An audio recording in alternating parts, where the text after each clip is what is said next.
Kalau prosesnya namanya pemeriksaan setempat, karena itu atas permintaan saya ke pengadilan, biar semuanya terbuka, terungkap, kita minta dilakukan pemeriksaan, sekaligus juga dilihat bagaimana respon anak-anak terhadap seseorang.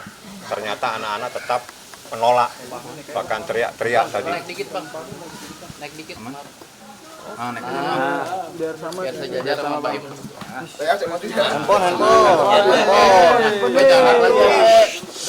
Jadi tadi itu pemeriksaan setempat, di mana atas permintaan saya selaku kuasa hukum Pak Im Wong minta supaya dilakukan pemeriksaan di tempat, di mana 3 tempat, rumah yang ada di Ozon, rumah yang ada di Delman, dan rumah yang ada di Tiger Wong. Dari tempat pemeriksaan itu biar majelis hakim yang menyimpulkan. Yang jelas tadi dalam proses itu majelis hakim juga sampai masuk ke kamar, juga melakukan pemeriksaan di lantai berapa di rumah yang ada di Ozon. Artinya hal tersebut untuk melihat kelayakan tempat untuk 2 orang anak tersebut. Apakah rumah tersebut layak atau tidak layak. Yang terpenting dari semua persoalan ini, seseorang itu harus sehat jasmani dan rohani. Apabila ada salah satu yang tidak sehat, baik jasmani atau rohani, tidak harus mendapatkan hak hadona. Jadi dilarang seseorang mendapatkan hak hadona apabila ditemukan adanya tidak sehat secara jasmani, seperti itu. Memang ditemukan ada Ya, Anda tanya aja sama mereka semua, jangan tanya kepada saya. Yang jelas menurut hukum seperti itu. Mbak Im juga tadi udah ketemu, anak-anak juga datang. Begitu anak-anak datang juga dalam keadaan berteriak dan tidak mau, artinya masih ada penolakan dari anak-anak. Anak-anak jangan dipaksa, jangan dijadikan objek. Anak-anak juga punya hak untuk menentukan, walaupun dia anak belum memayis, belum 12 tahun, tapi dalam situasi tertentu, berdasarkan surat edaran Mahkamah Agung, berdasarkan jurisprudensi Mahkamah Agung, sekarang yang terpenting itu adalah apa yang terbaik buat anak-anak, bukan apa yang terbaik buat orang tuanya. Itu adalah perkembangan dalam proses hak asuh anak. Seperti itu sekarang. Dan buat Mbak Im sendiri gimana Mbak Im melihat pertemuan Paula dengan anak-anak tadi? Ini sebenarnya niat baik dari pengadilan sendiri sih ya, mau tahu banget situasinya seperti apa. Dan memang satu-satu tempat tadi saya saya juga nggak tahu zone. Saya juga tadi pernah penhek, saya dari sini tiba-tiba udah ada di Tiger Wong. Karena saya ganti celana baru dia ke mereka semua ke mana, ke Delman, nyari tempatnya, lihat situasinya. Dan kan ada CCTV juga yang jatuh, dia lihat CCTV-nya di mana, saya kasih lihat ini di sini. Dia lihat situasinya di rumah seperti apa. Tapi tadi sempat kita dengar anak-anak nangis itu kenapa sih? Ya tidak mau. Anak-anak tidak bisa dipaksa, dia tidak mau, dia nolak. Tidak mau sama ibunya? Tidak mau dengan ibunya. Jadi aneh bagi saya apabila seorang anak tiba-tiba menolak kehadiran ibunya. Ada apa terhadap ibu tersebut sampai anaknya pun menolak, apalagi suaminya jelas-jelas pasti menceraikan. Ya, anaknya saja menolak. Sebenarnya kita semua juga nggak mau anak itu seperti itu, beneran.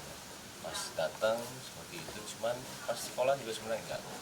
Anak-anak baik, dan pas anak-anak baik, datang baik, saya suruh anak-anak untuk di depan gurunya sama kita bilang Miss Julia, ada semuanya Miss depannya ya. Kita bilang pulang sama mama yuk. Gitu. Karena kalau anaknya sudah tumbuh, nggak apa-apa. Mau pulang sama orang nggak apa-apa. Cuman kalau tadi kondisinya kayak tadi, jangan paksa. Karena kasihan psikis anaknya.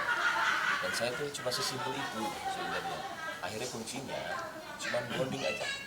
Orang tua sama anak sampai benar-benar ini, mau tiap hari nggak apa-apa, tapi jangan bilang kita yang melarang. Itu salah banget. Dan kita nggak pernah melarang sekali. Artinya kamu hak asuh ingin di kamu, tapi Paula boleh kapanpun. Ini bukan masalah hak asuh sebenarnya. Ini masalah yang terbaik buat anak. Anak-anak saja. Ini bukan masalah hak asuh. Saya tuh laki-laki. Laki-laki itu sebenarnya maunya bebas. Kalau bisa saya nggak ngasuh anak. Tapi gimana? Kita punya tanggung jawab sebagai orang tua. Saya mau perkembangannya bagus. Di orang tua yang sehat. Beneran. Apa ada yang saya bilang? Kalau misalkan memang seperti itu, saya punya tanggung jawab. Dan saya sudah berusaha untuk bilang pertamanya sama Paula, secara damai, yuk daripada ini semua keluar, yuk kita baik-baik. Dan dia mau. Kita nggak usah bilangnya, maaf ya, harus betul pengkhianatan dan dia bilangnya perselingkuhan ya. Nggak usah bilang. Dan Paula mau. Ada buktinya semua yang saya udah kasih. Dan setelah itu tiba-tiba dia geser karena opini orang kali ya, dia nggak mau. Ya sudah, saya bukan yang mau mempertahankan hak asuh anak. Yang terbaik buat anak saya harus lakuin. Dan bukan berarti saya memisahkan. Beda juga. Ini beda-beda semua, kan persepsinya puter-puterin terus. Nah ini saya apa adanya bilang, dan alhamdulillah hakim di sini lihat semuanya. Lihat, tadi datang ke rumah yang ada di Ozon, ya udahlah dilihat seperti itu, silakan hakim yang menyimpulkan. Juga datang ke Tiger Wong, tempat anak-anak bisa bermain dan sebagainya. Dia bilang, wah ini tempat pasti nyaman. Ya pasti nyaman anak-anak di situ. Dan terakhir ke rumah ini. Ini sebenarnya permintaan saya sebenarnya sama pengacara mereka, sama pengadilan ketika pengadilan baru 2 kali 3 kali. Datang deh, saya bilang. Daripada saya yang beropini sendiri, kejadiannya seperti apa, yang satu membela, yang saya seperti bukan begitu. Datang deh. Jadi tahu semua sendiri. Akhirnya mereka datang dengan niat baiknya, melihat sendiri kok. Dan bukannya kita menghalangi untuk ini, enggak. Saya mengajarkan baik setiap hari sesama. Tapi soal jasmani dan rohani sendiri, Kita tanya artinya kepada yang bersangkutan. Ya, tadi sudah kita tanyakan kan tidak ada respon, artinya dari pihak. Kalau tidak ada respon ada dua, antara benar dan tidak benar. Yang jelas biasanya kalau tidak pasti membantah. Kalau diam ada kalanya benar. Itu logika di dalam tanya bertanya. Ada kala kita bertanya dengan seseorang diam itu berarti membenarkan. Karena diam itu bisa dikategorikan membenarkan tentang sesuatu yang jelas. Dalam proses persidangan itu terungkap adanya seorang istri yang durhaka kepada suami, ada seseorang istri yang nuyus, ada seseorang istri yang berduaan di dalam sebuah tempat yang bukan pada tempatnya, di mana laki-laki tersebut bukan muhrimnya. Menurut syariat Islam itu adalah dilarang dan itu adalah istri yang durhaka.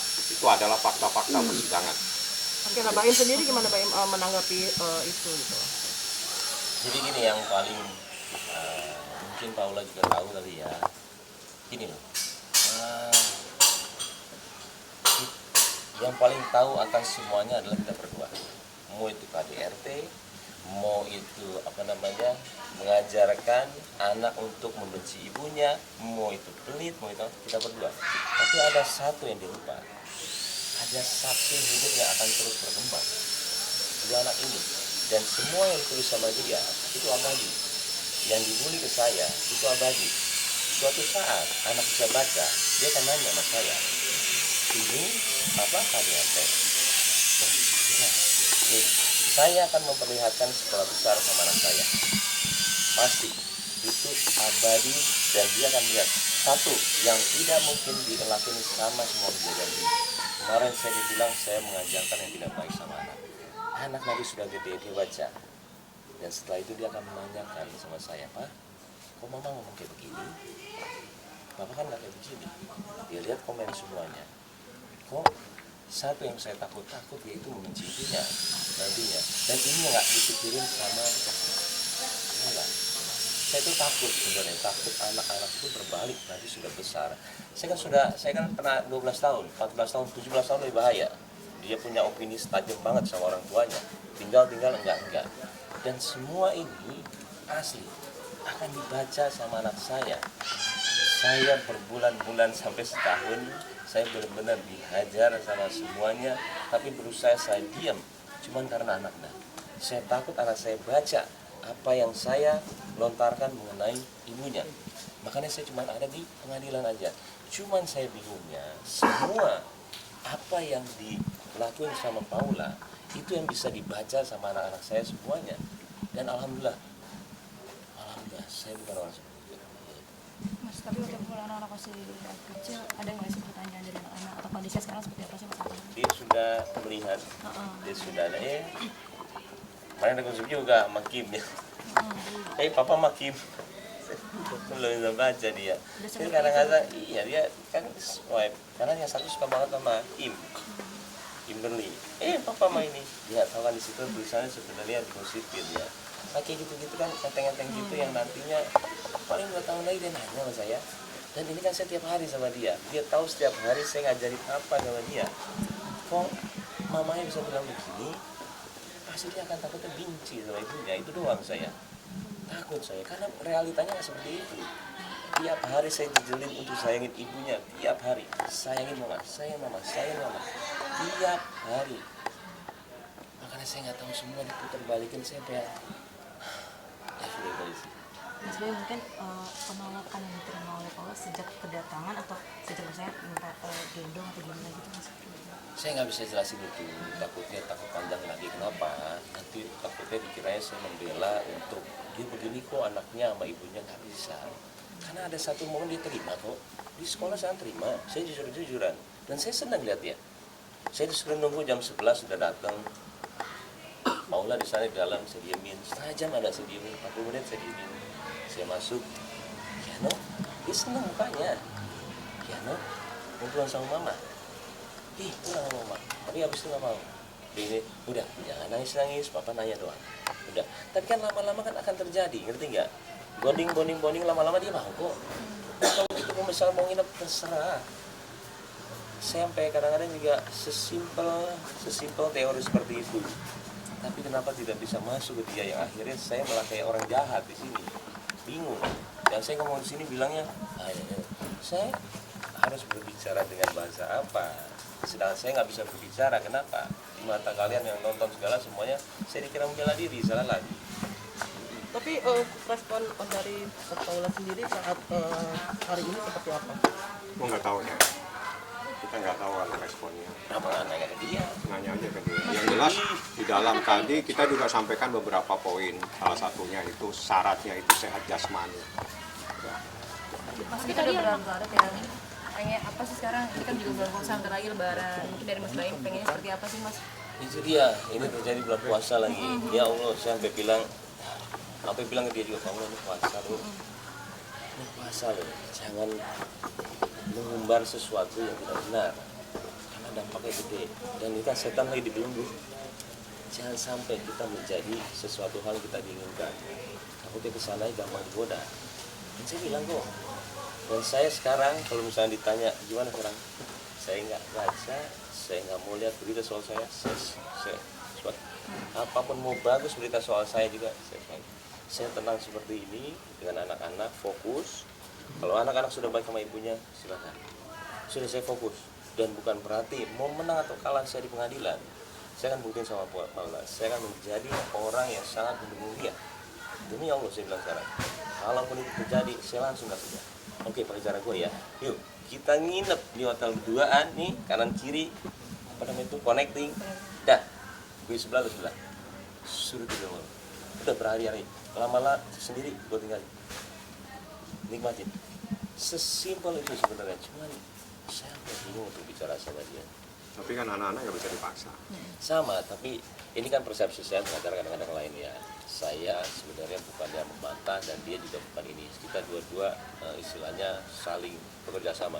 Cuman kalau saya kadang-kadang sebagai ayah untuk ibu yang terbaik. Iya, bukan gimana-gimana. Oke, artinya setelah ini apa proses? Habis ini kesimpulan mungkin dalam bulan setelah Lebaran baru putusan.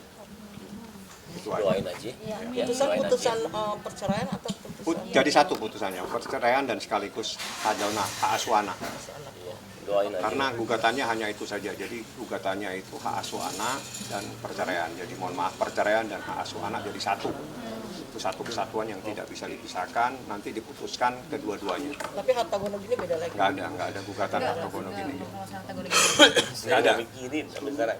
Kita nggak ada gugat Saya harta nggak bersama. mikirin. Dan saya tahu apa yang dilakuin, tapi saya nggak mikirin lakuin dia ya. Saya nggak mikirin. Saya fokusnya bukan di situ. Nggak ada fokus di situ sama sekali. Kalau saya orang seperti itu, aduh jangan deh. Kita walau berpatokan sama duit aja, lebih ke anak aja. Pokoknya gini, ini drama belum selesai pastinya. Tolong juga jangan terlalu giniin saya. Saya kadang-kadang butuh ketenangan. Pasti akan lagi ada drama di sebelum keputusan. Dan saya yakin banget akan ada. Kemarin ini kagetan ya tiba-tiba saya bilang nanti ada lagi sih. Cuman saya berusaha tenang sekarang karena anak-anak apalagi lagi puasa ya. Itu aja sih. Oke. Ya. Terima kasih Kak Baim. Jangan. Kak Baim, lebaran kemana Kak Baim? Saya di sini kan. Terima kasih semuanya.